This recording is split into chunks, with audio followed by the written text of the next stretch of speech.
कृष्ण करुणा सिंधो दीनबंधो जगत्पते कांत राधा कांत नमोस्तुते।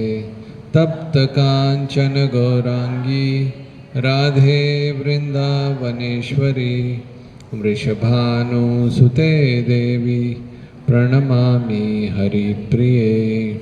वाञ्छाकल्पतरुभ्यश्च कृपा सिन्धुभ्य एव च पतितानां पावनेभ्यो नमो नमः। जय श्री कृष्ण चैतन्य प्रभु नित्यानंद श्री अद्वैत गदाधर श्रीवासादि गौरभक्तवृंद। हरे कृष्णा कृष्णा कृष्णा हरे हरे, हरे राम राम राम हरे हरे। हरे कृष्णा कृष्णा कृष्णा हरे हरे, हरे राम राम राम हरे हरे। हरे कृष्णा कृष्णा कृष्णा हरे हरे, हरे राम राम राम हरे हरे। हरे कृष्ण। आप सभी लोगों का साप्ताहिक सत्संग कार्यक्रम में हार्दिक स्वागत। आज हम लोग चर्चा कर रहे हैं श्रीमद् भागवतम स्कंद 11 अध्याय 15 श्लोक क्रमांक 34। जन्म औषधि तापो तपो मंत्रैर्यावतीरिह सिद्ध्ययः योगेनाप्नोति ता सर्वा नान्यैर्योग गतिं व्रजेत। अनुवाद। अच्छे जन्म, औषधियों, तपस्याओं तथा मंत्रों से भी जो योग सिद्धियां प्राप्त की जा सकती हैं, उन सबों को मेरी भक्ति करके प्राप्त किया जा सकता है। निसंदेह कोई भी व्यक्ति अन्य किसी साधन से वास्तविक योग सिद्धि प्राप्त नहीं कर सकता। हरे कृष्ण। कुछ 3-4 श्लोक और बाकी हैं योग सिद्धियों के बारे में, और यहाँ पे जैसे हम देखेंगे कि पूरा अध्याय के बाद में अंत में 4-5 श्लोकों में भगवान श्री कृष्ण उद्धव को बता रहे हैं कि बाकी पिछले श्लोक में हमने देखा था कि ये समय का बर्बादी है, और अभी बता रहे हैं कि मेरी भक्ति करने से आपको सारी सिद्धियां मिल जाएंगी, जो जन्म से, तप से, औषधियों से, मंत्रों से मिल सकती। जैसे कोई पक्षी का जन्म लिया है तो वो स्वभाव में उड़ सकता है हवा में। कोई अगर भूत प्रेत योनि में जन्म लिया है तो स्वाभाविक रूप से दूसरों के शरीर में प्रवेश करके उनके मन को विचलित कर सकता है। अगर सिद्ध लोक में जन्म लिया है तो पहले ही सब सिद्धियां उनके पास हैं। तो जो जन्म से वगैरह जो भी सिद्धि मिलने वाली है, यहाँ पे कृष्ण कह रहे हैं वो किसी न किसी रूप में भक्ति से प्राप्त हो सकती हैं। और भक्ति के बारे में प्रहलाद महाराज बोलते हैं भक्ति के 9 लक्षण हैं। श्रवणम कीर्तनम विष्णु, स्मरणम अर्चनम वंदनम दास्यम सख्यम आत्मनिवेदनम। तो ये उसमें श्रवणम एक बड़ी महत्वपूर्ण विधि है। परीक्षित महाराज ने केवल श्रवण किया, सुखदेव गोस्वामी ने केवल प्रवचन दिया, कीर्तन किया, श्रवण भी किया पहले, फिर प्रवचन दिया। तो अभी आने वाला जो सप्ताह है उसमें हर दिन में एक पुण्य तिथि है। जैसे आज श्री अद्वैत आचार्य जी जो हैं उनका आविर्भाव दिवस है। हम बोलते हैं ना श्री कृष्ण चैतन्य प्रभु नित्यानंद श्री अद्वैत, जो 5 पंच तत्व हैं उनमें से एक श्री अद्वैत आचार्य। तो पूरे सप्ताह का मैं बता देता हूँ। आज 25 तारीख, फिर सोमवार के दिन भीष्म अष्टमी है कल, मंगलवार को श्री मध्वाचार्य तिरुभाव दिवस है, दक्षिण भारत में आचार्य हो गए। बुधवार को श्री रामानुजाचार्य तिरुभाव दिवस है। तिरुभाव और आविर्भाव दोनों ही हम लोग मनाते हैं, क्योंकि दोनों ही हमको आचार्य का स्मरण कराते हैं। तो दोनों, गुरुवार को एकादशी है, फिर शुक्रवार को वराह द्वादशी है। वरादेव के बारे में भी हम थोड़ा सा चर्चा करेंगे। वरादेव, आपने वो पिक्चर देखी हिरण्य महाअवतार नरसिंह देव, उसमें वराह अवतार बीच में आए थे हिरण्याक्ष से लड़ने के लिए, वो वरादेव। फिर शुक्रवार, शनिवार के दिन नित्यानंद त्रयोदशी है, 31 जनवरी। काफ़ी महत्वपूर्ण दिन है गौड़िया वैष्णवों के लिए। श्री कृष्ण चैतन्य प्रभु नित्यानंद, साक्षात बलराम। और अगले रविवार को नरोत्तम दास ठाकुर का आविर्भाव दिवस है। तो अद्वैत आचार्य के बारे में पहले देख लेते हैं, जो आज का दिवस है। अद्वैत सप्तमी बोलते हैं। चैतन्य चरितामृत में श्लोक आता है, पंच तत्वात्मकम कृष्णम, 5 प्रकार से भगवान कलयुग में आए, 5 रूप लेकर। भक्त रूप स्वरूपकम भक्तावतारम भक्ताख्यम नमामि भक्त शक्तिकम। भक्त रूप में स्वयं साक्षात चैतन्य महाप्रभु आए। उनको कोई बोलता था कि आप भगवान हैं, तो वो कान बंद करते थे, बोलते थे विष्णु विष्णु विष्णु, मैं भगवान नहीं। ऐसा क्यों करते थे वो? चैतन्य महाप्रभु कान बंद करके ऐसे क्यों बोलते थे, मुझे भगवान मत बोलो?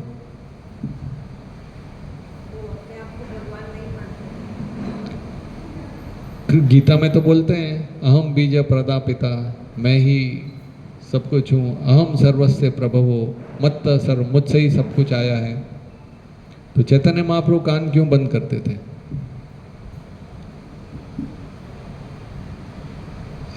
क्योंकि ऐसा बताते हैं, उनको पता था कि कलयुग में बहुत सारे लोग अपने आप को भगवान बोलने वाले आएंगे, तो उनको प्रोत्साहन न मिले, इसीलिए वो विष्णु विष्णु विष्णु। और वैसे भी 7वें स्कंद में भागवतम में प्रहलाद महाराज चैतन्य महाप्रभु के बारे में वर्णन करते हुए कहते हैं कि छन्न कलौ, मतलब छुपे हुए रूप में अवतार आएगा कलयुग में। इसलिए कई बार भगवान को त्रियुगी भी बोलते हैं, क्योंकि 3 युग में उनका अवतार का वर्णन है, और कलयुग में छन्न छुपे हुए हैं। संभवामी युगे युगे बोलते हैं, मगर कलयुग में छुपे हुए अवतार, जैसे हमको तो पता ही नहीं था चैतन्य महाप्रभु के बारे में भक्ति में आने से पहले। तो ऐसा काफ़ी लोग उनको एक संत के रूप में देखते हैं। बंगाल में टेक्स्ट बुक वगैरह में देखेंगे तो भगवान करके ऐसा वर्णन नहीं आता है। तो भक्त रूपम। दूसरा है भक्त स्वरूपकम नित्यानंद प्रभु, जो स्वयं चैतन्य महाप्रभु के पार्षद हैं, पंच तत्व में आते हैं। और जैसे कृष्ण से पहले जो व्यक्ति आते हैं वो है बलराम, और बलराम जी से फिर आगे सारी सृष्टि होती है। 3 महाविष्णु आते हैं, 3 विष्णु आते हैं, महाविष्णु, गर्भोदक्षाई विष्णु, क्षीरोदक्षाई विष्णु। महाविष्णु, उनके रोमकूपों से सारे ब्रह्मांड आते हैं। उस ब्रह्मांड जो होता है, उस ब्रह्मांड में आधा पानी भर जाता है, और वहाँ पर एक विष्णु सोते हैं, उनका नाम है गर्भोदक्षाई विष्णु। उन गर्भोदक्षाई विष्णु की नाभि में से कमल निकलता है, उस पर ब्रह्मा जी प्रकट होते हैं, इसलिए उनको स्वयंभू भी बोलते हैं, जो स्वयं से प्रकट हुए हैं। भगवान विष्णु को लक्ष्मी जी की मदद की ज़रूरत नहीं पड़ी। फिर ब्रह्मा जी सारी सृष्टि करते हैं, जीवों को उत्पन्न करते हैं। हम सब इच्छाएं, अपनी अपनी इच्छाएं लेकर यहाँ पर आते हैं, और हर जीव के हृदय में भगवान वास करते हैं, वो क्षीरोदक्षाई विष्णु परमात्मा के रूप में, और उनका एक धाम भी है। तो ऐसे 3 प्रकार के विष्णु का रूप होता है। भक्तावतारम, भक्त के अवतार में अद्वैत आचार्य, जिनका आज आविर्भाव दिवस है, वो हमेशा चैतन्य महाप्रभु को सम्मान देते थे। देना तो चाहते थे, मगर चैतन्य महाप्रभु यही सोचते थे कि ये मेरे वरिष्ठ हैं, मुझसे पहले आए हैं, बुजुर्ग थे वो उम्र में। तो एक बार अद्वैत आचार्य ने सोचा कि मैं ये साबित करके रहूँगा कि चैतन्य महाप्रभु स्वयं भगवान हैं और मैं उनका दास हूँ। तो उन्होंने अपने गांव में, जो उनका जगह था शांतिपुर, उसमें वो प्रवचन करने लगे। और प्रवचन करने लगे किस पे? मायावाद पे। मायावाद मतलब क्या? भगवान का रूप माया है, ये संसार माया है, सब कुछ माया है, ऐसा। तो ये तो सख्त खिलाफ सिद्धांत है। चैतन्य महाप्रभु का जो सिद्धांत है उसके बिल्कुल विरुद्ध है। चैतन्य महाप्रभु बोलते थे, मायावादी भाष्य सुनीले होए सर्वनाश। जब कोई सुनता है ये तो उसकी सारी भक्ति समाप्त हो जाती, क्योंकि सेवा भावना समाप्त हो जाती। जब आपको ये समझ में आ जाए कि मैं ही भगवान हूँ, तो जब भगवान और भक्त हैं तो भक्ति है, भगवान ही नहीं है सभी भगवान है। तो बर्थडे आएगा तो बोलेंगे ओम नमो नारायण, जन्माष्टमी होगी तो बोलेंगे हैप्पी बर्थडे, क्योंकि हम भी भगवान। एक बार एक महिला आई मंदिर में, बोली इसकी तो पूजा होनी चाहिए क्योंकि इन्होंने बहुत सहा, और फिर थोड़ी देर के बाद बोली मैं यही हूँ, आप मेरी पूजा बहुत अच्छे से कर रहे हैं, थैंक यू। मायावाद। तो ऐसा प्रचार करने लगे तो चैतन्य महाप्रभु को कानों में खबर हुई, न्यूज़ मिली, और चैतन्य चरितामृत में बताते हैं कैसे अद्वैत आचार्य, जब चैतन्य महाप्रभु का प्राकट्य नहीं हुआ था तो वहाँ पे बहुत सारे देवी देवताओं की पूजा होती थी। कभी कभी कुत्ते बिल्लियों का विवाह करते थे, कोई ऐसी देवी खुद बना ली थी, मन गढ़ंत बहुत सारा कुछ भौतिकवाद चल रहा था। तो अद्वैत आचार्य ने एक ग्रंथ में एक श्लोक पढ़ा।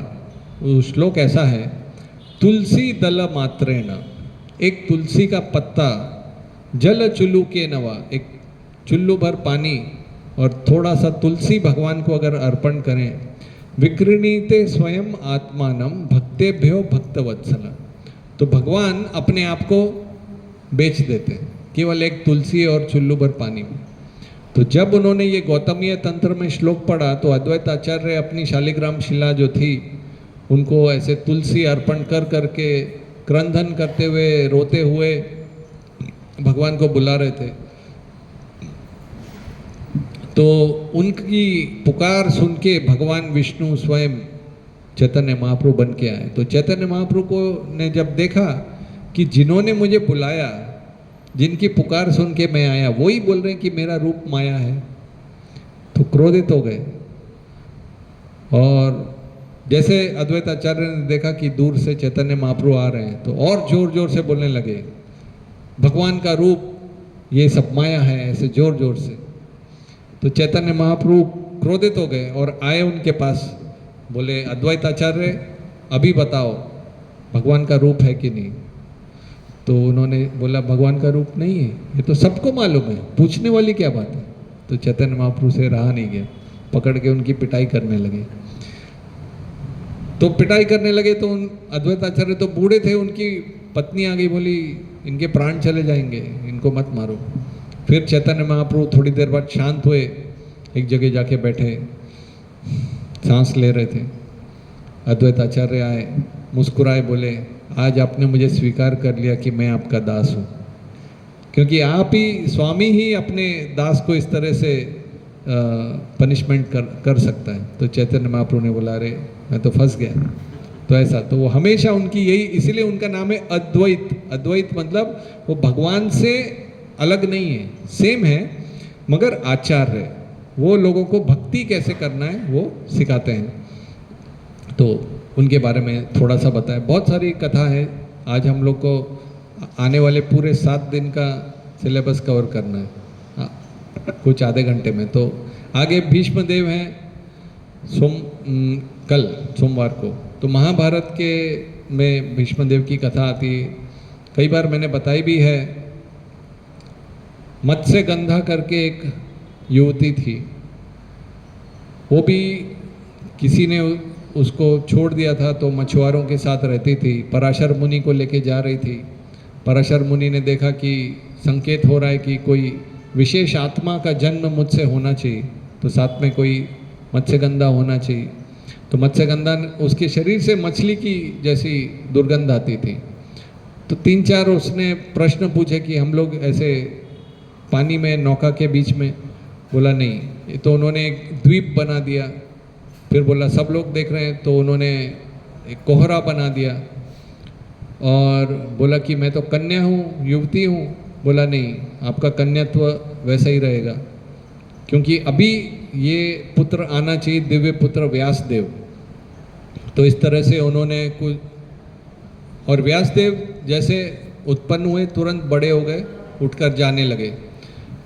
तो जो मत्स्यगंधा थी और अपने जो पराशर मुनि थे, उन्होंने एक आशीर्वाद भी दिया कि अब से तुम्हारा शरीर से जो गंध आती थी वो अभी सुगंध में बदल जाएगी।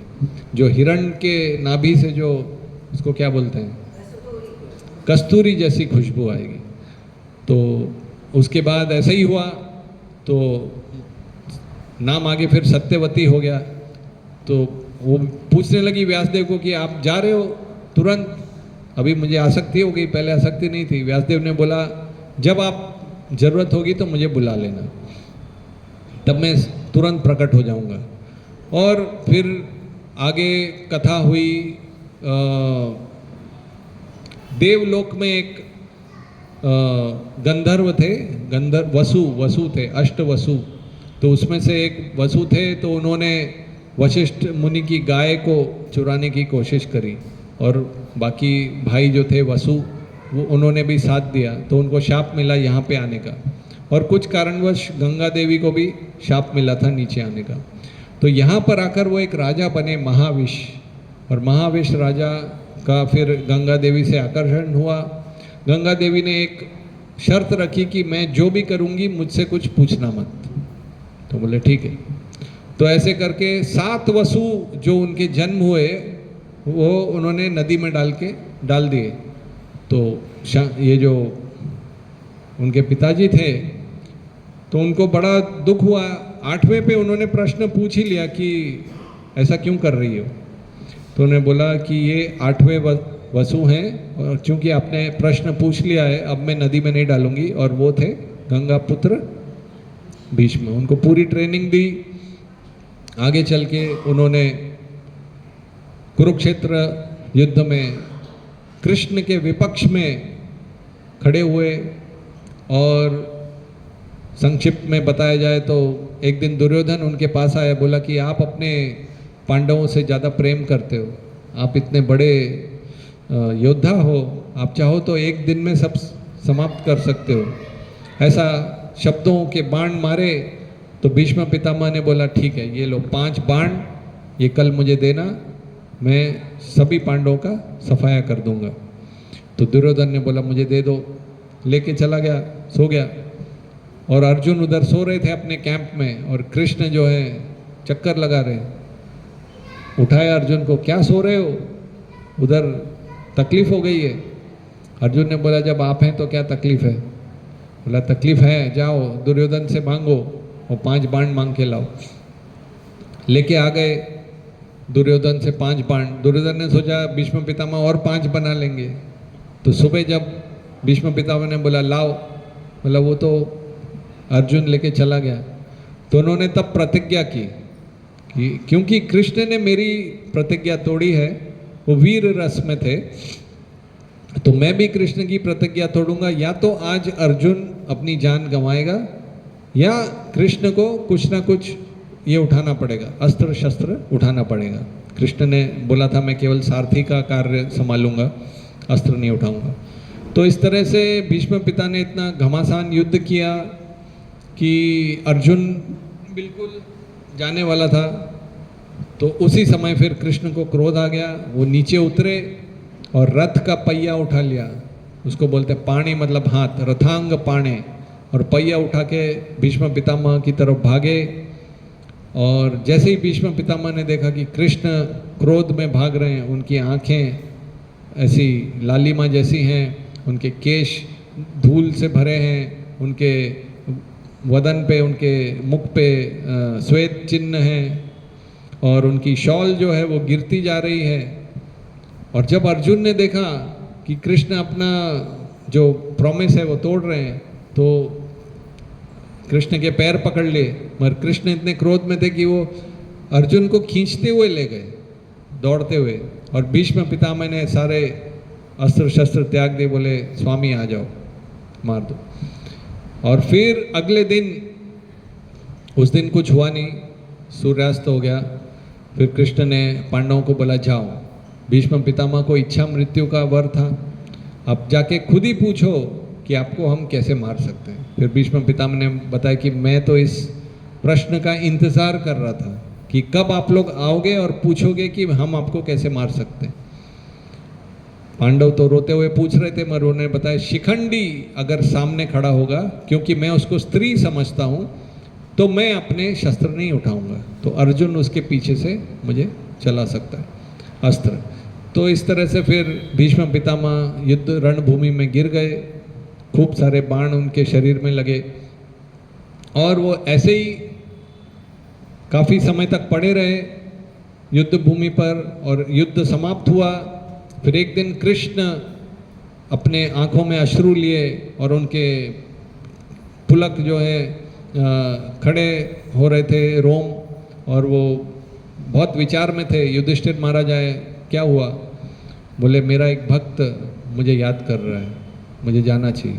और उन्होंने बोला चलो, और सभी पांडवों को बोला सबसे बेस्ट आपका कपड़ा, जो राजसी कपड़े पहन के आप आओ।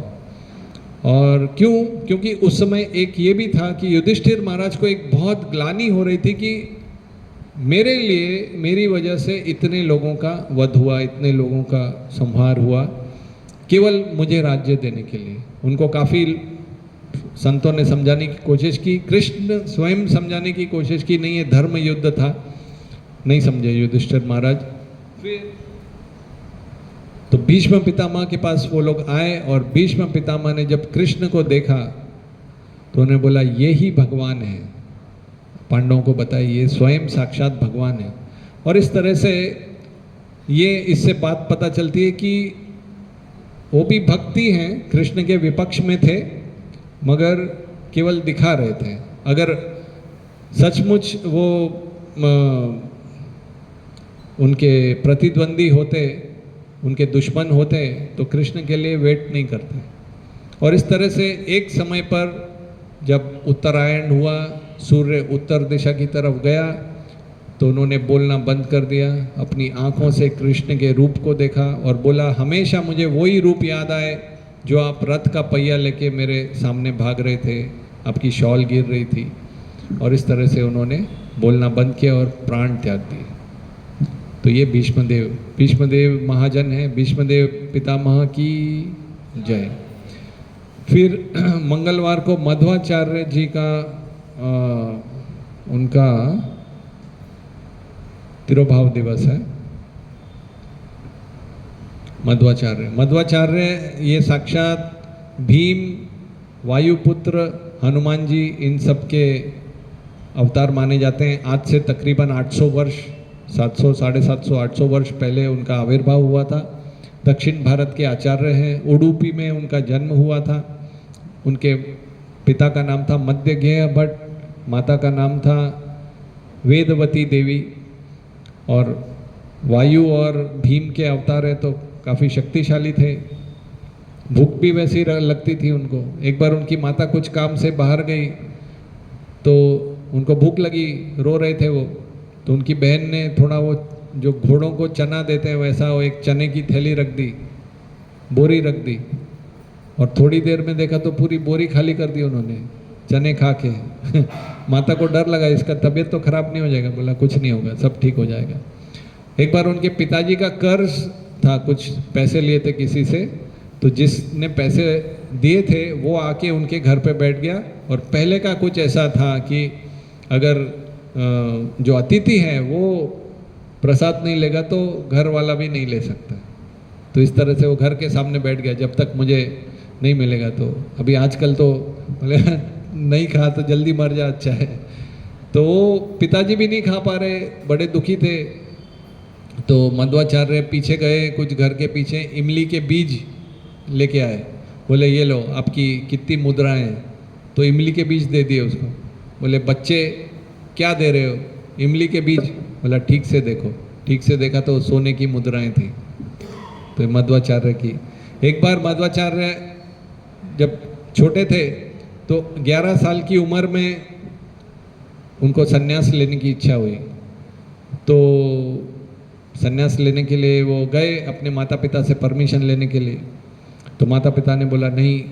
तो उन्होंने उनको कंडीशन बताई, देखो या तो मुझे आशीर्वाद दे दो तो मैं बीच में आपसे मिलने आता रहूँगा, अगर आशीर्वाद नहीं दोगे तो मुझे कभी नहीं देख पाओगे, मैं सन्यास ले लूँगा। तो उन्होंने बोला एक पुत्र और हो जाने दो। एक पुत्र के बाद उन्होंने बोला हो गया पुत्र, अभी सन्यास लेने दो। तो पिताजी उनको दंडवत प्रणाम कर दिए, मत ले सन्यास। तो बोला ये तो अच्छा लक्षण है, पिताजी अपने पुत्र को एक ही समय प्रणाम करता है जब वो सन्यासी बन जाए। तो आपने आशीर्वाद दे दिया। ऐसा उन्होंने 11 वर्ष में सन्यास ले लिया। शंकराचार्य पहले आए थे, शंकराचार्य मायावाद वो ये बताने के लिए अद्वैतवाद, सब कुछ एक है, द्वैत नहीं है। और मध्वाचार्य है द्वैतवाद। उनका जो पिक्चर ही है ऐसा ही है, उंगली ऐसी है दो।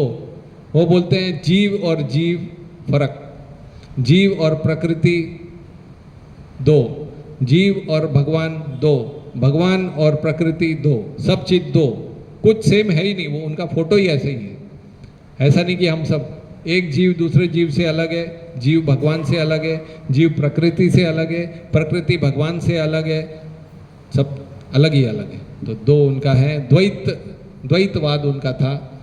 एक बार वो जहाँ उडुपी के समुंदर के सामने बैठकर और भगवान के गुणगान कर रहे थे, श्लोक गा रहे थे, भजन गा रहे थे। तो एक नौका आई और वहाँ पे नौका फंस गई समुंदर में और डूबने लगी। तो सेठ जी था, वो किसी तरह से आया उनके पास और बोला बचाओ, मेरे जीवन की जितनी कमाई है, जितना धन है, संपत्ति सब उस नाव में है। तो मध्वाचार्य स्वयं वायु के अवतार थे, उन्होंने अपनी शॉल ली और ऐसा किया तो नाव ठीक हो गई, सीधी हो गई। तो सेठ आ गया, बोला आपको मैं क्या, आपकी क्या सेवा कर सकता हूँ? बोला कुछ नहीं चाहिए, कुछ आप वृंदावन से आए हो तो आपके पास वो चंदन है तो देना, जरा तिलक लगाने के लिए काम में आता है, वहाँ पे बहुत मिलता है बोलते हैं। तो बोला जरूर, बस इतनी सी बात। तो उनके नाव में 2 बड़े बड़े चंदन के टुकड़े थे, पत्थर जैसे बड़े। तो वो दे दिया तो किसी से उठ ही नहीं रहा था, और किसी ने उठाने की कोशिश करी तो वो टूट गया। टूटा तो उसमें से स्वयं भगवान उडुपी कृष्ण निकले, वो कृष्ण जिन्होंने वो उखल का डंडी पकड़ा हुआ है। और ये स्वयं रुक्मिणी देवी उस उडुपी कृष्ण की उपासना करती थी द्वापर युग में। तो मध्वाचार्य भगवान का कीर्तन करते हुए लेकर आए और उनकी स्थापित किया, बहुत सारे मठ बनाए और अभी भी पर्याय होता है। और इस तरह से 4 संप्रदाय हैं। किस किस से श्री 4 संप्रदाय कौन कौन से हैं? लक्ष्मी देवी से एक आया, अगला ब्रह्मा जी से एक आया, रुद्र से है, शिव जी से एक आया, 4 कुमार से एक आया। ब्रह्म संप्रदाय, लक्ष्मी संप्रदाय या श्री संप्रदाय, रुद्र संप्रदाय और कुमार संप्रदाय। तो ब्रह्म संप्रदाय में कृष्ण ने ब्रह्मा जी को ज्ञान दिया। ब्रह्मा जी से आते हुए लाइन में मध्वाचार्य हैं, उन मध्वाचार्य की लाइन में चैतन्य महाप्रभु हैं, फिर श्रील प्रभुपाद हैं, फिर हम हैं। तो हम कौन से संप्रदाय में हैं? ब्रह्म संप्रदाय में, ब्रह्म मध्व गौड़ीय संप्रदाय। फिर कुमार संप्रदाय के आचार्य निम्बार्काचार्य, श्री संप्रदाय के आचार्य हैं रामानुजाचार्य, और रुद्र संप्रदाय के आचार्य हैं विष्णु स्वामी। तो आने वाले फिर अगले इसमें श्रीपाद रामानुजाचार्य का भी तिरुभाव दिवस है। तो रामानुजाचार्य श्री पेरम्बदूर में आए थे दक्षिण भारत में, और उन्होंने बहुत प्रचार किया श्री संप्रदाय में भगवान की भक्ति का। उनके गुरु थे, उन्होंने बहुत रामानुजाचार्य की परीक्षा लेने के बाद उनको एक मंत्र बताया। बोला कि ये मंत्र जो भी सुन लेगा वो सीधा भगवत धाम जाएगा, सीक्रेट मंत्र है, किसी को बताना मत। तो रामानुजाचार्य गए मार्केट में, एक बड़े खंबे पे चढ़े, बोले आज मैं आप सब आ जाओ, एक ऐसा मंत्र बताने वाला हूँ जो सुन के आप सब लोग भगवत धाम चले जाओगे। तो पूरा बाजार आ गया, अरे चलो मंत्र सुनो मंत्र। लोग हजारों लोग इकट्ठा हो गए, बोले मेरे पीछे बोलो, ओम नमो नारायणाय। ऐसे गांव के गांव को बता दिया। गुरुदेव आए, बोले इस अपराध के लिए तुमको बताया था ना, किसी को नहीं बताना, तुमको नरक जाना पड़ेगा। तो उन्होंने बोला गुरुदेव मेरे अकेले नरक जाने से अगर सबका उद्धार हो रहा है तो फिर क्या। तो गुरुदेव ने बोला ये तो बड़ा, मुझसे भी बड़ा गुरु है। तो उनको प्रणाम किया। और ऐसे ही उनको कई समस्याएं आई। हम लोग कई बार कहते हैं कि दूसरी धर्म वाले समस्या देते हैं। रावण शिव जी का उपासक था, कंस भी ऐसा ही था, हिरण्याक्ष हिरण्यकशिपु ब्रह्मा जी की उपासना करते थे, वो भी एक तरह से सनातनी थे। इसी प्रकार से दक्षिण भारत में एक राजा था, वो शिव जी का उपासक था और रामानुजाचार्य लक्ष्मी नारायण के। तो सनातनी में तो वो राजा कट्टर था, कट्टर मतलब बिल्कुल। तो उसने वो सबको चाहता था सब शिव जी को ही पालन करना चाहिए, मानना चाहिए।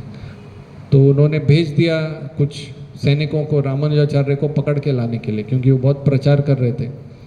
तो किसी ने उनके शिष्य ने समझ लिया बात और बोला तुरंत, गृहस्थ शिष्य था, बोला कि आप मेरे कपड़े ले लो, आपके कपड़े मुझे दे दो। सैफरन ऑरेंज कलर का उसने पहन लिया, व्हाइट वाला रामानुजाचार्य को दे दिया, वो चले गए बाहर। बहुत सारी कहानियाँ दक्षिण भारत की, एक अलग ही बहुत सारी स्टोरीज है, सुनते सुनते मजा आ जाएगा, एक से बढ़ के एक।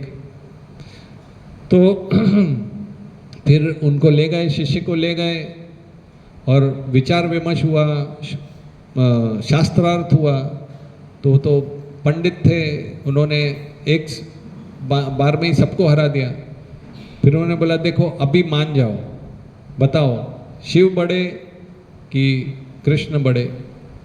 तो उस समय पे एक वो मुद्रा चलती थी जो पैसे का ये होता है, उसको सिक्का बोलते हैं जो हम लोग। तो उसमें एक होता था द्रोण और शिव करके एक मुद्रा भी होती थी। तो जैसे मतलब आप समझ लो कि 5 पैसा और 10 पैसा, तो द्रोण जो है 10 पैसा था और 5 पैसा शिव बोलते थे। तो उन्होंने बोला कि शिव का क्या बोले, उनसे तो द्रोण भी बड़ा है, ऐसा करके टॉन्ट मार दिया कि शिव से तो द्रोण भी बड़ा है वो सिक्का।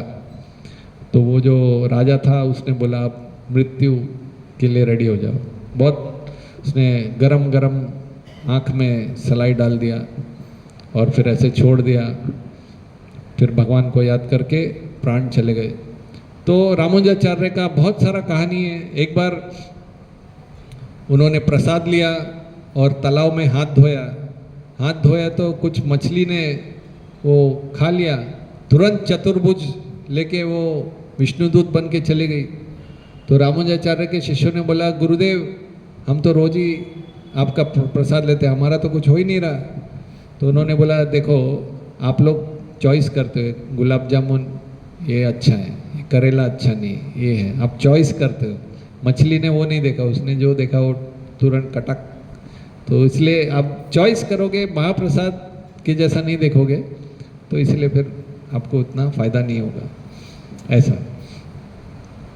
फिर आगे आता है रामानुजाचार्य के बाद क्या आने वाला है,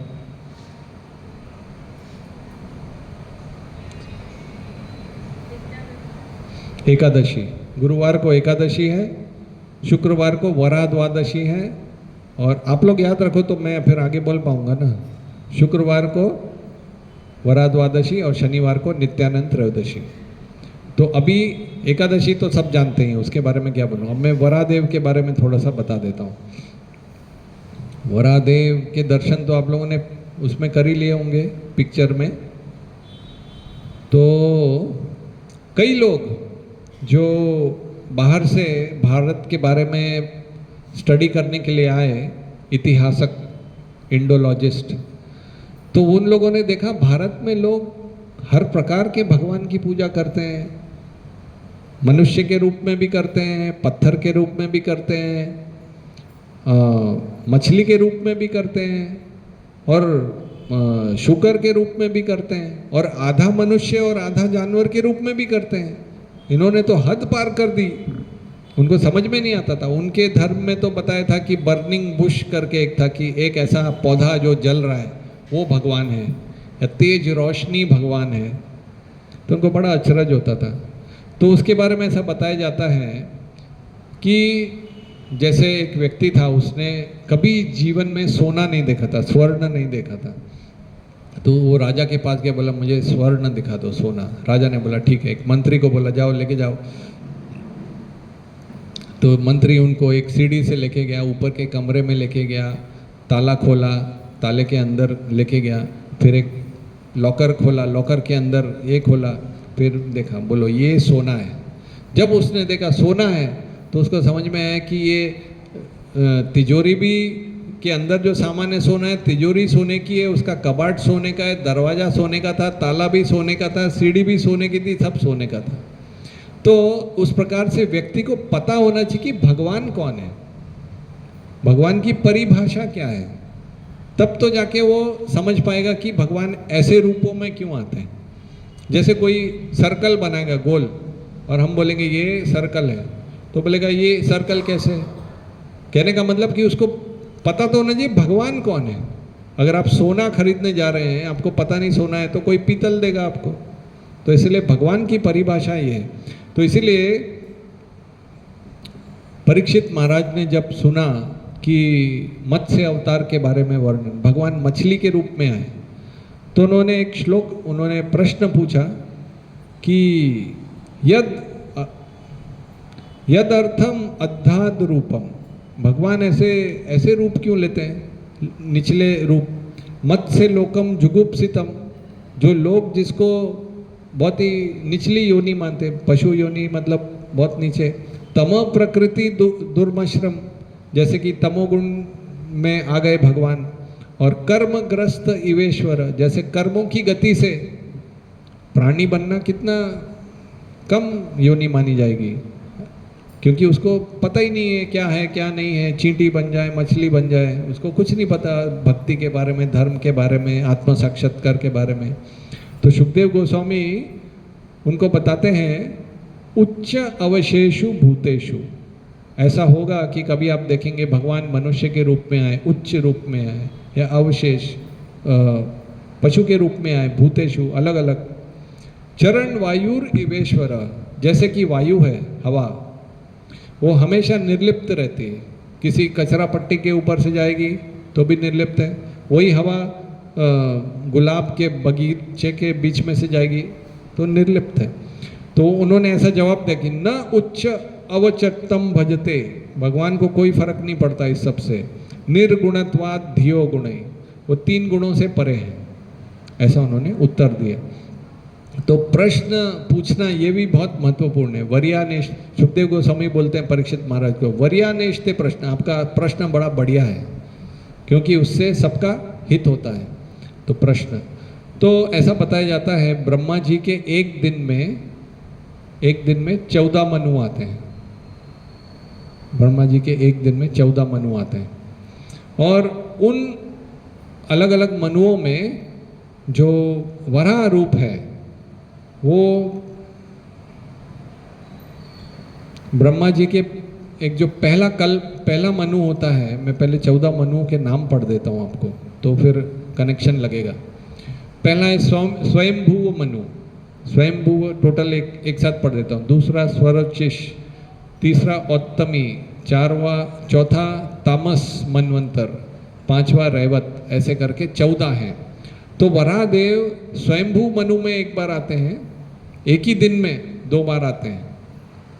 एक जो स्वयंभू मनु में आते हैं वो श्वेत रूप, सफ़ेद पांडरा सफ़ेद कलर पहन लेके आते हैं पहले। और एक होता है कि छठे मनवंतर में आते हैं चाक्षुष, जिनका रंग बताया गया तमाल वर्ण या नील वर्ण या नील श्याम। अब आप सोचेंगे हमारे हरे कृष्णा में तो वरादेव का फोटो पूरा लाल दिखाते हैं, ऐसा वाला कलर रहता है। तो इसलिए बताते हैं वो नील वराह जो हैं जब हिरण्याक्ष का वध करते हैं और उनका पूरा रक्त से उनका अभिषेक हो जाता है तो वो लाल रक्त वर्ण वराह हो जाते हैं। तो स्वयंभू मनु के समय में जो आते हैं श्वेत, मतलब ये मैं थोड़ा डिटेल इसलिए बता रहा हूँ कि कभी ऐसा प्रश्न आ जाए तो शास्त्र में ऐसा लिखा हुआ है, एक श्वेत वराह है और एक नील वराह है। श्वेत वराह के समय में हिरण्याक्ष का जन्म हुआ ही नहीं था। क्यों नहीं हुआ था? क्योंकि जय विजय को शाप जो मिला था किससे?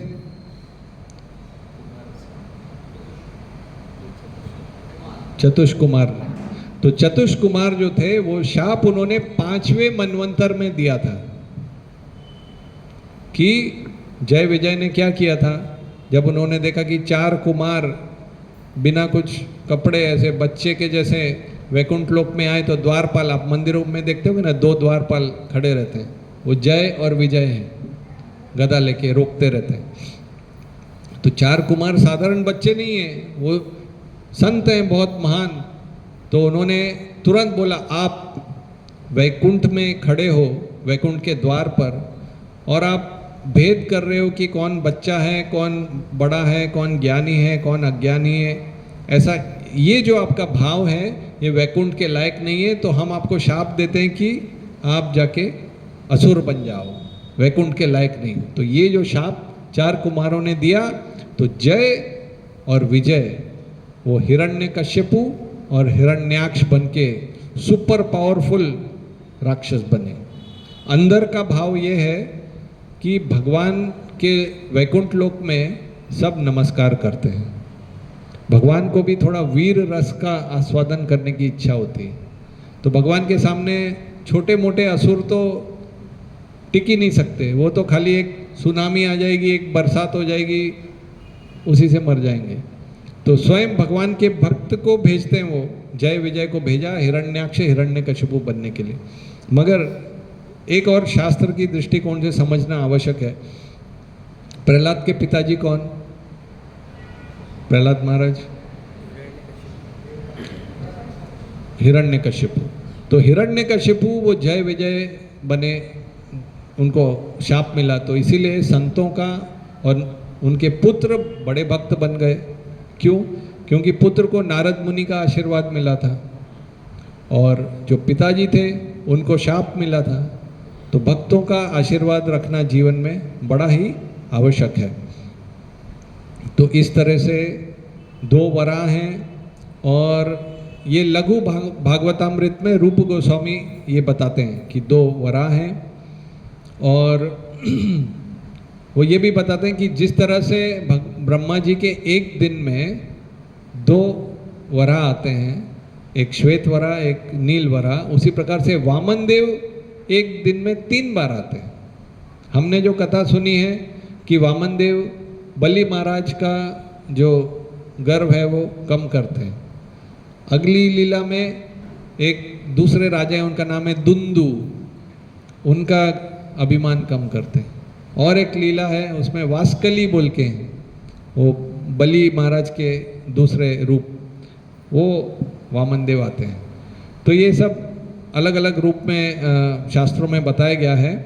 और वेदांत देशिकन करके एक आचार्य हैं दक्षिण भारत में, वो बताते हैं कि अलग अलग जो वरादेव का शरीर के अंग थे वो दिख रहे थे शुकर के, मगर वो बहुत दिव्य हैं। उनके जो बिल्कुल शुगर का रूप लेके आए थे, तो उनके जो केश थे कड़क, वो कुशा घास के जैसे माने जाते हैं। और वो एक प्रकार का स्वर निकाल रहे थे जैसा कि शुकर निकालता है, घोनर वही घुर घुरई ब्रह्मांड पवित्रीकृत। एक तरह से जब शुकर आता है, एक बार मुझे याद है हम लोग वृंदावन यात्रा में गए थे, सब भक्त लोग बैठे थे और महाराज प्रवचन दे रहे थे। कहाँ से तो वो निकला पूरा काला गीला और सीधा भक्तों के तरफ भागना चालू किया। तो सब भक्त ऐसे ऐसे हो गए जैसे बॉम्ब स्फोट हो गया जैसा, दर्द कौन पसंद करेगा पूरा। मगर यहाँ ऐसा नहीं था।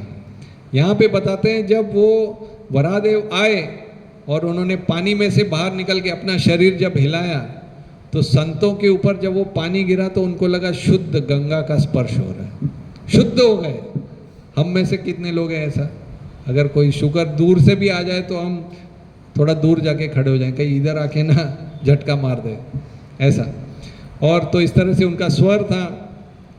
और वराह के बारे में एक उसका जो शब्द का जो भेद करते हैं, वरम आहंती, दैत्य वरम आहंती, दैत्य वरम हिरण्याक्ष था, तो हिरण्याक्ष का वध करने वाले वराहदेव। और दूसरा है वराय आहंती, मतलब जो अपने जो शुकर बने थे वो भी दो प्रकार के होते हैं, एक होता है ग्राम वराह और एक होता है वन वराह। वो वन वराह बन के आए थे, साधारण शुकर नहीं, जंगली सुअर, तो उसके सींग भी होते हैं। तो जंगली जो होता है वराह, वो कई बार खेतों में, आप किसी को पता होगा जंगल में, तो अपने सूंड से वो अपना ये जो दंत है उससे वो जमीन को खोदता है, जितना भी खास करके कंद मूल होता है, शेंगदाना वगैरह लगाया होता है, उसको वो खोद के बर्बाद कर देता है सारी क्रॉप को। तो क्योंकि वराहदेव नीचे गए थे और पृथ्वी को उठा के लेके आए, तो इसीलिए उनका नाम वराय अहंती वराहदेव। ठीक है, चलिए अब हम थोड़ा सा लीला स्टार्ट करेंगे। ये हो गया उसके बारे में। अच्छा, दशावतार स्तोत्र में जयदेव गोस्वामी बोलते हैं, वसति दशन शिखरे धरणी तव लग्ना, शशिनी कलंक कलेव निमग्ना, केशवधृता शुकर रूपा, जय जगदीश हरे, जय जगदीश हरे, जय जगदीश हरे। वसति दशन शिखरे, जो पृथ्वी थी उनके दांतों के शिखर पे स्थित हो गई थी, तव लगना, एकदम पकड़ के बैठी थी। और शशिनी कलंक, जैसे चंद्रमा पे कुछ ऐसे काले दाग दिखते हैं, वैसे वो सफ़ेद जो दंत हैं उनमें वो ऐसी दिख रही थी, कलंक कलेव निमग्ना। तो इस तरह से वो लीला हुई। ऐसा भी एक बताते हैं कि ब्रह्मा जी विचार कर रहे थे कैसे ये हिरण्याक्ष हिरण्यकशिपु का वध होगा। अचानक से उनके नासिका से एक छोटे से वराह तोको, मतलब छोटा सा वराह, विवरात सह अनग, अचानक से वराह तोको अंगुष्ठ परिमाण का, एक अंगूठे जितना साइज का एक वराह निकले, और तुरंत वो बड़े बड़े बड़े बड़े बड़े बहुत बड़े हो गए इस तरह से। और हिरण्याक्ष जो था वो बहुत ही शक्तिशाली था, सुपर पावरफुल, तो वो सब जगह घूमता था। और वेदांत देशिकन, ये विश्वनाथ चक्रवर्ती ठाकुर बताते हैं कि उसको रणकंडू, उसको किसी को मारने की बहुत खुजली होती थी, किसको तो मैं लड़ाई करूं। तो देवलोक में गया तो देवता लोगों को पता चला रहे आ रहा है, तो सब ऐसे ही भाग गए। वो बोला कोई लड़ने के लिए नहीं मेरे पास। तो किसी ने बताया कि आप नीचे के लोकों में जाओ, वरुण देव के पास जाओ। तो समुद्र में गया, पूरे सागर में, उनको उसको मिल ही नहीं रहे थे वरुण देव का घर किधर है। तो अपनी गदा से लेकर पानी पे ही मारता था वो, खूब पानी मार मार के फिर किसी तरह से एक दिन वरुण देव का लोक मिला उनको। उसकी निद्रा नाश हो गई थी, वो सोचता था मुझे कोई लड़ने के लिए क्यों नहीं मिलता है, निद्रा नाश हो गई थी, उसको नींद नहीं आ रही थी। रणकंडू, उसके हाथ में बहुत खुजली आती थी। तो वो विभावरी लोक, वरुण देव का लोक को बोलते हैं, जो पानी के देवता हैं, वो विभावरी लोक में पहुंचा और क्या बोलता है, प्रणाम किया वरुण देव को। स्मयन प्रलब्ध प्रणिपत्य, प्रणाम किया और बोलते हैं जगा देही में राजा समयुगम। स्माइल किया पहले और बोला राजा मुझे युद्ध दे दो, देही में समयुगम, हे राजा, हे अधिराज। तो जो वरुण देव थे समझ गए कि ये बहुत ही पावरफुल व्यक्ति। अंदर से तो बहुत क्रोध आया उनको, जैसे कभी कभी कुछ वस्तु हमको चाहिए और कोई दे नहीं रहा है, ऐसे नाटक कर रहा है, तो क्रोध आ जाता है ना। या कोई हमारा अपमान कर रहा है, मगर हम कमज़ोर, हमारी जो परिस्थिति है कमज़ोर परिस्थिति, तो ज़बरदस्ती सहन करना पड़ रहा है, अंदर से पूरा क्रोध आ रहा है। तो वरुण देव ने स्थिति को अनुमान लगाते हुए उन्होंने भी एक स्माइल दी। उन्होंने बोला कि रोषम सम्मुत्थम स्मयन स्वया धिया वयवचो अंग उपशमम गतावयम। वो बोले कि अब मेरी उम्र हो गई है, अब मैंने ये वयम उपशमम मैंने छोड़ दिया है, सब लड़ाई वड़ाई करना छोड़ दिया है। मगर उन्होंने बोला देखो एक काम करो, तुमको बहुत पढ़ाई ये लड़ाई करने की बहुत खुजली है ना, तो वो तुम्हारी खुजली भगवान विष्णु शांत कर देंगे। और दूसरा जो तुम्हारा प्रॉब्लम है, निद्रा नहीं आ रही तुमको, वो तुमको परमानेंट सुला देंगे, बिना बिस्तर के सुला देंगे, रणभूमि पे ही सुला देंगे, उनसे जाओ। तो वो उसको तो अच्छा भी लगा और गुस्सा भी आया, मेरे बारे में ऐसा बोला। तो उसने पूछा कहाँ मिलेंगे विष्णु? तो नारद मुनि ने बता दिया उसको, रसातल में जाओ नीचे। तो गए रसातल में, तो लाल आंखें लेकर उन्होंने देखा कि वरादेव जो है भूमि को निकाल के और पानी पे रख रहे थे। तो जैसे ही देखा तो उसकी आंखें क्रोधित हो गई हिरण्याक्ष की। उसने बोला इस झूठे रूप का क्यों धारण कर रहे हो? तुमने ऐसे ही रूप बदल बदल के मेरे सगे संबंधियों को मारा है। अभी आज मैं जो है तुमको परास्त करूंगा। और अब शब्द कहे वन गोचरो मृगा, बोला कि तुम एक जंगली जानवर हो। तो ऐसा बोला तो शास्त्र में बताते हैं भगवान को थोड़ा सा बुरा लगा, थोड़ी देर के लिए। बुरा क्यों लगा? क्योंकि उनको समझ में आया कि सभी देवी देवता थिएटर का पिक्चर देखने रेडी हो गए थे कि अभी मजा आएगा सब, मगर उनको ये शब्द भक्तों को सुनना अच्छा नहीं लगता, इसलिए उनको दुख हो रहा था। मगर उन्होंने भी बोला कि हाँ हम जंगली जानवर हैं और हमको तुम्हारे जैसे कुत्तों को मारने में बहुत मजा आता है। श्लोक है तुड्य मानो अधि दुरुक्ता, और ऐसा करके वो श्लोक आता है। फिर हिरण्याक्ष ने बोला ठीक है चलो लड़ाई करते हैं, और आज मैं तुमको परास्त कर दूंगा, सारे यज्ञ और भक्ति सब समाप्त हो जाएगी, और सारे जो संत हैं वो एक पेड़ में पानी ना मिलने के जैसा वो सूख जाएंगे उनकी जड़ से। और जिस तरह से एक मगरमच्छ हाथी पे प्रहार करने जाता है, उस प्रकार से हिरण्याक्ष वरादेव के समक्ष आया। और हिरण्याक्ष के बारे में बताते हैं कि उसकी आंखें भी गोल्डन, उसके बाल भी गोल्डन, उसकी गदा भी स्वर्ण, उसका जो कवच था वो भी सोना, पूरा हिरण्य अक्ष, उसकी शरीर पूरा सोने जैसा ही था, और उसकी आंखें भी हिरण्य पे थी, सोने पे थी ऐसा। तो इस तरह से वो भागा तो ग्राम सिंह, तो वरादेव ने उसको जो ग्राम सिंह बोला था, मतलब वो कुत्ते के जैसा। और फिर वरादेव ने बोला यूथ अधिपो, तुम तो बड़े कमांडर हो और तुम अपने सगे संबंधियों के आंसुओं को पोंछने वाले हो, आ जाओ। तो जब ऐसा बोला तो हिरण्याक्ष पूरा कांपने लगा और गुस्से से उसने सृजन अमृषत श्वसन, और उसने वार किया वरादेव के छाती पे, गदा मारने का प्रयत्न किया, मगर वरादेव थोड़ा सा स्लाइटली हिल गए। और ऐसा बताते हैं जैसे एक योगी अपनी मृत्यु से बच जाता है, उस तरह से वरादेव योगारूढ़म इव अंतकम, वो गदा के प्रहार से बच गए। तो हिरण्याक्ष ने अपने ओंठों को दांतों तले दबाया, और जब दबाए तो वरादेव ने हिरण्याक्ष को फिर मारने का कोशिश किया, मगर उसने भी गदया कोविदो अहन्यत, वो भी गदा इसमें बहुत पटु था तो वो भी बच गया। इस तरह से फिर दोनों ने एक दूसरे को बहुत गदा प्रहार करने लगे।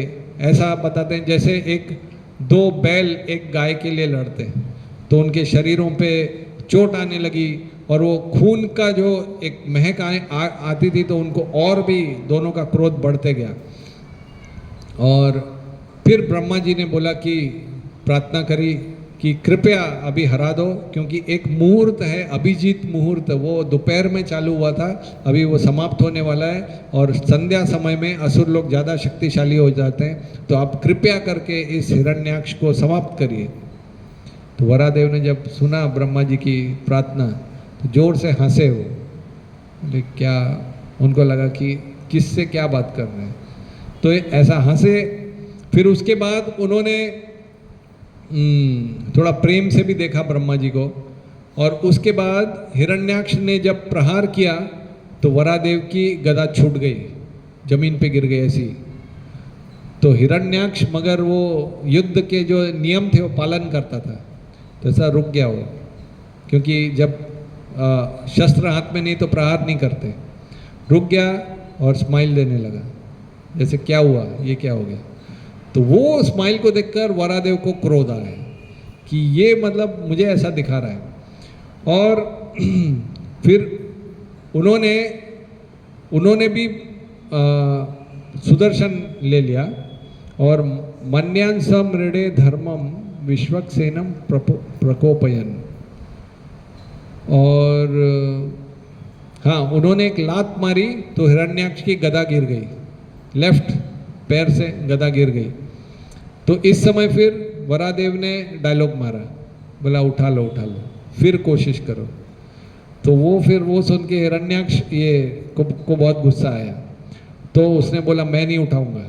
उसने त्रिशूल निकाल लिया और त्रिशूल लेके वरादेव के सामने भागा, तो वरादेव ने सुदर्शन निकाला और सुदर्शन से वो त्रिशूल को काट दिया। फिर उसके बाद हिरण्याक्ष ने अपने मुक्के से उनकी छाती पर प्रहार किया, मगर उनको कुछ फर्क ही नहीं पड़ा, न तो वो कांपे, न गिरे, न हिले, वैसे ही रहे। फिर वो गायब हो गया। हिरण्याक्ष अलग अलग सिद्धियों से काम करने लगा, आंधी पत्थर वगैरह आने लगा। फिर उसके बाद वरादेव ने सोचा अभी मैंने बहुत खेल खेल लिया वीर रस का, तो श्लोक आता है तम मुष्टिभीर विघ्नंतम वज्र शरीर अधोक्षज करेण कर्ण मूले, कर्ण मूले कान के नीचे बजाया उन्होंने, यथा तवाश्रम मरुत्पति, उन्होंने हल्के से हिरण्याक्ष के कान के नीचे अपना खुर रखा, तो जैसे रखा डुश, हिरण्याक्ष जमीन पे गिर गया, जैसे इंद्र का वज्रपात हो गया वो उसके ऊपर, और वो गोल गोल घूम के पूरी तरह मृत हो गया। जय श्री वरादेव भगवान की। देवी देवताओं ने नगाड़े बजाए, पुष्प वृष्टि करी, अप्सराओं ने नृत्य किया, सबने अभिवादन किया। और पद्म पुराण में ये भी आता है कि वही वरादेव कभी निर्वरा, मतलब आधे मनुष्य और आधे वरा के रूप में आते हैं। वो दक्षिण भारत में कई मंदिरों में आप देख सकते हैं।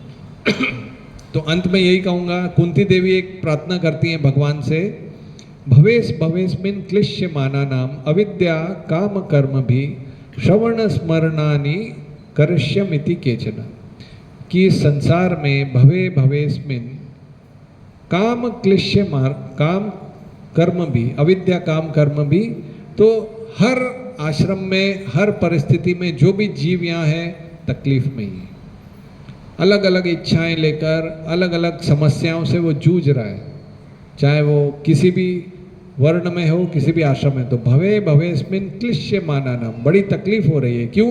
क्योंकि बहुत सारी इच्छाएं, अविद्या है।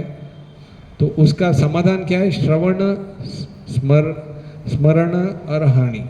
तो भगवान की कथा सुनो, भगवान की कथा को स्मरण करो और इस कथा का फायदा लो, तो उससे धीरे धीरे ये श्रवण करते करते, भगवान लीला इसीलिए करते हैं, लीला इसीलिए करते हैं, और ये कथा सुन के भगवान के धाम वापस चले जाओ। श्रील प्रभुपाद की, समवेत भक्त वृंद की, निताई गौर प्रेमानंदी। हरि हरि बोल। 8 बजने में 2 मिनट बाकी है, किसी का कोई प्रश्न है तो ले सकता है।